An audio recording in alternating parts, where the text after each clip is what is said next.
¿Alguna vez te has preguntado por qué algunos recuerdos parecen borrarse de tu mente, aunque en realidad nunca se fueron? Lo que parece olvidado, reprimido o enterrado en el fondo de tu mente puede seguir actuando desde las sombras. Hoy vamos a hablar de uno de los conceptos más fascinantes y centrales del psicoanálisis, la represión, tal como lo concibió Sigmund Freud, el padre del psicoanálisis. ¿Qué es la represión? La represión es, según Freud, el mecanismo psíquico que excluye de la conciencia aquellos contenidos mentales que resultan inaceptables, dolorosos o perturbadores. Pero atención, no se trata de un simple olvido. Lo reprimido sigue activo, latente, influyendo en nuestro comportamiento, emociones y sueños, aunque no seamos conscientes de ello. En sus propias palabras, Freud definió la represión como el proceso por el cual se rechaza algo de la conciencia y se mantiene en lo inconsciente. Freud, 1915. La represión. Este mecanismo es clave para comprender síntomas neuróticos, conflictos emocionales y, sobre todo, la compleja arquitectura del inconsciente. Origen del concepto en la obra freudiana. Freud introduce la represión en su modelo temprano del aparato psíquico en textos como Estudios sobre la histeria, 1895, junto a Breuer, y lo desarrolla con profundidad en La represión, 1915, una de sus metapsicologías más influyentes. Allí afirma, la represión es el pilar sobre el cual descansa todo el edificio del psicoanálisis. Freud, 1915. Esto quiere decir que sin represión no habría inconsciente tal como lo concibe Freud. La represión es el motor que crea ese lado oscuro de la mente donde se almacenan deseos, recuerdos y pulsiones que el yo no puede tolerar. ¿Por qué reprimimos? Imaginemos que una persona experimenta un deseo o impulso que considera inaceptable, por razones morales, sociales o personales. En vez de enfrentarlo, su mente lo empuja fuera de la conciencia. No se elimina, se esconde. Freud explica que este mecanismo aparece como una forma de protección. La represión empieza cuando el yo percibe como peligroso o inaceptable un deseo pulsional. Freud, 1915. El problema es que lo reprimido no se queda quieto. Busca caminos alternativos para expresarse, como los sueños, los lapsus, los actos fallidos o los síntomas neuróticos. Veamos un ejemplo freudiano clásico. Imaginemos a una mujer joven que ha desarrollado una fobia intensa a los perros. No recuerda ningún episodio traumático con animales. Sin embargo, en análisis, descubre, a través de asociaciones libres y sueños, que cuando era niña presenció una escena violenta entre sus padres que la perturbó profundamente. No pudo procesarla en ese momento, así que su mente reprimió el recuerdo. Pero la angustia quedó. ¿Dónde reapareció? En forma de fobia. Para Freud, este tipo de conversión del afecto reprimido en síntoma es típico. Como dice en Estudios sobre la histeria, lo que el paciente ha olvidado no es lo que le ha pasado, sino que lo ha reprimido. El síntoma es un sustituto de algo que fue reprimido y que retorna desde lo inconsciente. Tipos de represión según Freud.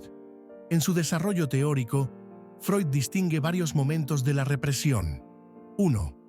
La represión originaria, donde un contenido nunca llega a ser consciente. Es el núcleo del inconsciente. 2. La represión propiamente dicha o secundaria, cuando un pensamiento o recuerdo ya consciente es expulsado hacia el inconsciente. 3. El retorno de lo reprimido, cuando esos contenidos vuelven indirectamente, disfrazados como síntomas. En El yo y el ello, 1923, Freud afirma que el retorno de lo reprimido es una regla, no una excepción. Esto implica que lo que reprimimos no desaparece, sino que insiste en reaparecer de maneras inesperadas. Represión, conflicto y censura. Freud también relaciona la represión con el conflicto psíquico. Hay una pugna entre el ello, nuestras pulsiones, el yo, la parte racional, y el superyo, las normas internas. Cuando una pulsión del ello entra en conflicto con el superyo, el yo se ve obligado a reprimirla. Pero no lo hace solo. Necesita un guardián interno, una especie de policía mental. Freud lo llama censura. La censura actúa como un filtro entre lo inconsciente y la conciencia. Freud, 1900, la interpretación de los sueños. Es decir, la censura bloquea contenidos inaceptables para que no lleguen al yo consciente, o al menos no de forma directa. La represión en los sueños. Freud dedica toda una obra a explicar cómo los sueños son vías por las cuales lo reprimido intenta regresar. En la interpretación de los sueños, 1900, afirma que el sueño es la realización disfrazada de un deseo reprimido. Así, un sueño aparentemente absurdo o inocente puede esconder deseos infantiles, impulsos sexuales o agresivos que la censura no permite expresar en la vigilia. ¿Y por qué sigue siendo relevante hoy? ¿Por qué seguimos reprimiendo? Aunque la cultura ha cambiado, las personas aún enfrentan conflictos, traumas y deseos difíciles de integrar conscientemente. La represión explica muchas experiencias modernas. Trastornos psicosomáticos donde no hay causa médica clara, bloqueos emocionales inexplicables, reacciones exageradas a situaciones cotidianas, memorias olvidadas que resurgen ante ciertos estímulos. En psicoterapia, identificar lo reprimido y hacerlo consciente puede ser liberador.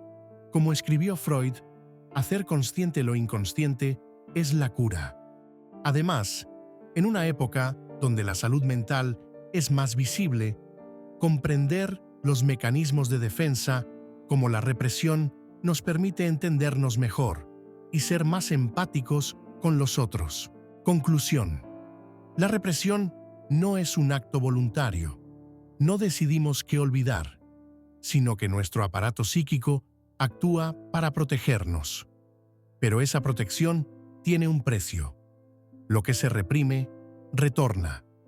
Por eso, para Freud, la represión es el corazón del conflicto psíquico y la llave del inconsciente.